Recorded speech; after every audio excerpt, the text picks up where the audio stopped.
Hello friends, welcome to Madurai கலை சமையல். இன்றைக்கி வெளியில் நல்லா மழை பெஞ்சிட்ருக்கு.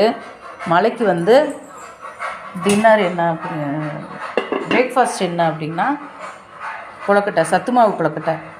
இதில் எல்லா மாவும் கலந்துருக்கு.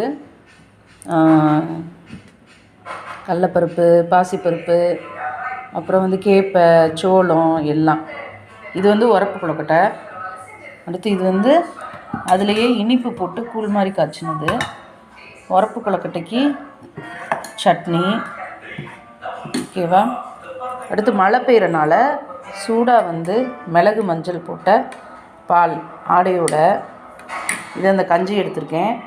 காலையில் நம்ம பிரேக்ஃபாஸ்ட்டுக்கு 4 தேங்காய் சில்லு, ஒரு 6-7 டேட்ஸ் சாப்பிட்டாலே நமக்கு பிரேக்ஃபாஸ்ட் ஃபில்லிங்காக இருக்கும், சாப்பிட்டுக்கலாம்.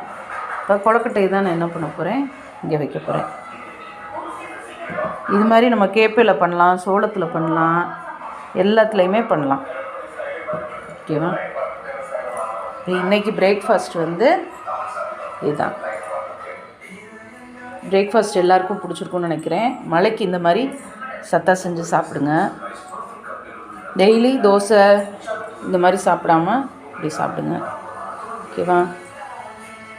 இந்த பிரேக்ஃபாஸ்ட் உங்களுக்கு பிடிச்சிருந்துச்சுன்னா லைக் பண்ணுங்கள், ஷேர் பண்ணுங்கள். மறக்காமல் மதுரை கலை சமையல் போய் சப்ஸ்கிரைப் பண்ணுங்கள். தேங்க்யூ.